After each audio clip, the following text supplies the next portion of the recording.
Hey, what's up, everyone? Morey here, and today we're going to be doing a comparison between Gabby Thomas and Shericka Jackson in the 200 meter. Shericka Jackson here ran 21.4 as her fastest in the 200, where Gabby Thomas, a little bit taller, 5'10", her fastest is 21.6. In this race, she ran 21.7. In this race, Shericka Jackson ran 21.45. So there's a little bit of some differences here between their technique and their mechanics. We all know Gabby Thomas won the Olympic women's 200 meter final, and Shericka Jackson the year before 2023 was the 200 meter world champion and really was the favorite going into the Olympics. Had some injuries, wasn't able to compete, and therefore Gabby Thomas was able to win the 200 meter handily. Not to say that she wouldn't have won if Shericka Jackson was in the final, but it definitely would have been a lot closer race in my opinion. So, and these are two of the fastest women in the world, and that's why we want to be able to take a look at what they're doing and their mechanics. It really stands out that makes them who they are. So we'll start off with Shericka Jackson. I like to use her as a great example when it comes to the front side mechanics with the legs as well as with the arms. So we could see really high with the hands. We don't necessarily need to get that high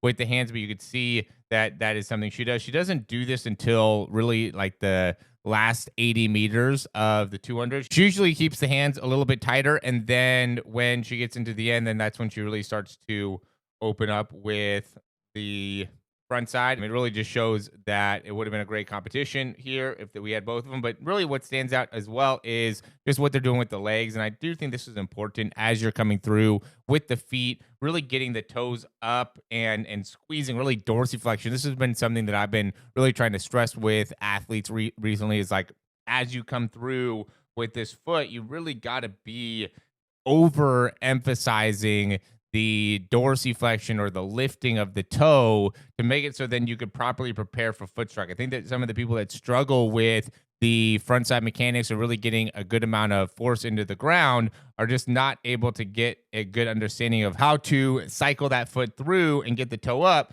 to then be able to generate large amounts of force into the ground. I think a big part of that has to do with what are we doing with the hands as well as when the foot is coming through, what is the trajectory of the foot. We want to be able to keep that heel kind of up and tight for as long as possible to the thigh. So then it's nice and easy to be able to get the toe right up to then strike back down with the foot. I think she does a really good job of landing with the weight underneath her and then pushes off. We see both of them really push off from a good bent knee position. We'll go ahead and look at Gabby Thomas here now.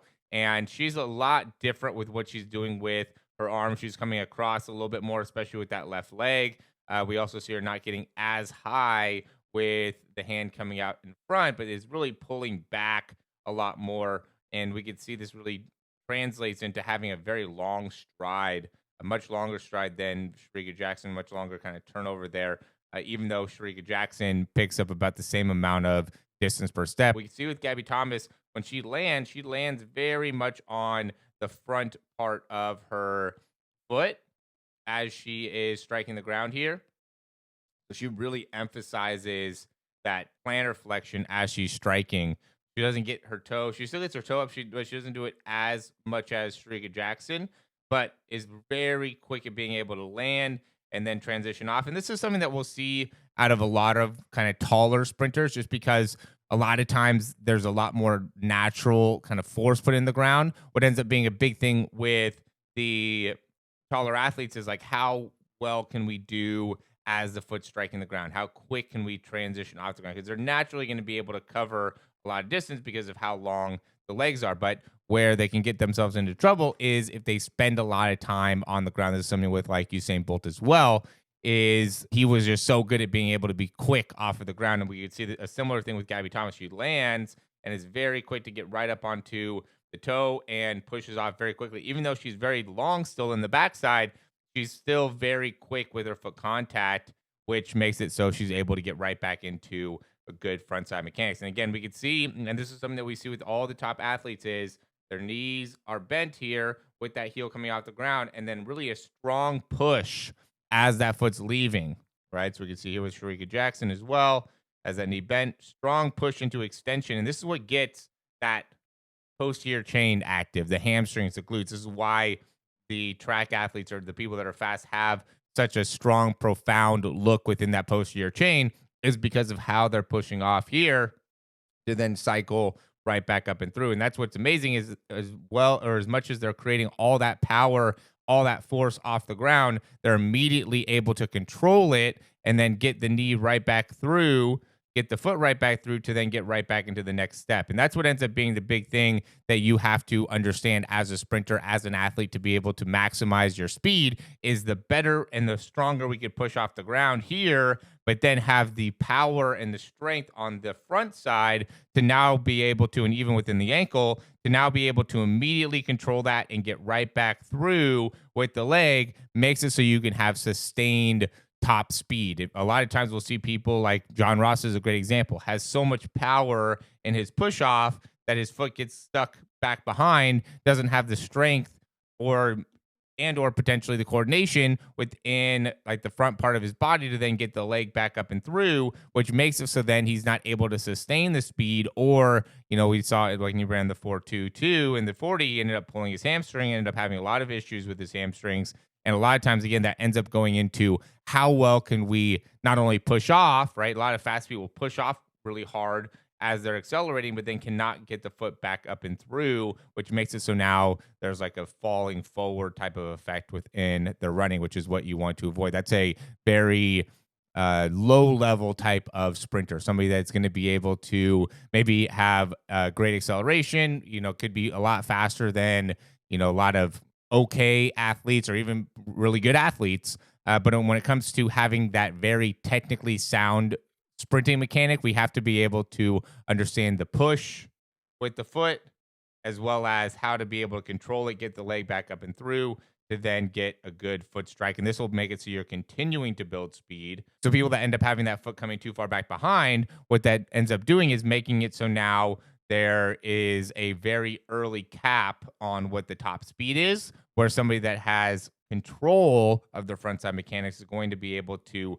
build speed for a longer period of time, which is what is really the goal for anybody that's watching this is, I'm sure, how can I understand how to get a little bit faster?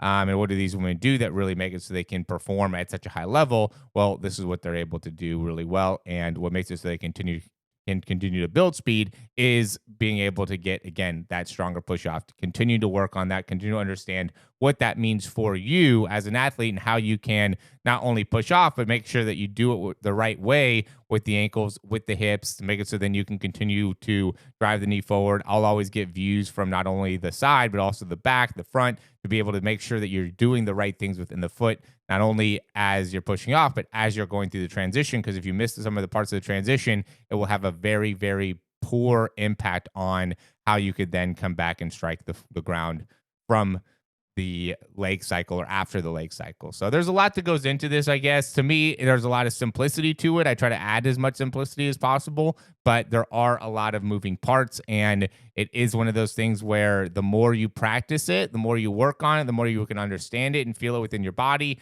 I think the better it is, or more simple it is to be able to continue to execute in the ability to cycle the legs. And that's really what it is like how well can we control leg cycle, both from a speed perspective, but also from a kinematic perspective, which is just like the angles and how the different joints are bending. In order to do that correctly, you have to be able to have some degree of some coaching or some degree of some video to be able to see what are you doing correctly and incorrectly to then be able to build off of that. So yeah, as always, guys, thanks for watching. I hope you like this information. I hope you like this video. If you did, click that thumbs up down below. Subscribe to the channel. We have a lot of great things in the description to help you in improving your speed, better understanding how you can benefit from some of this technique stuff that we go over and apply it to your own sprinting. Again, thanks for watching. We'll talk to you soon.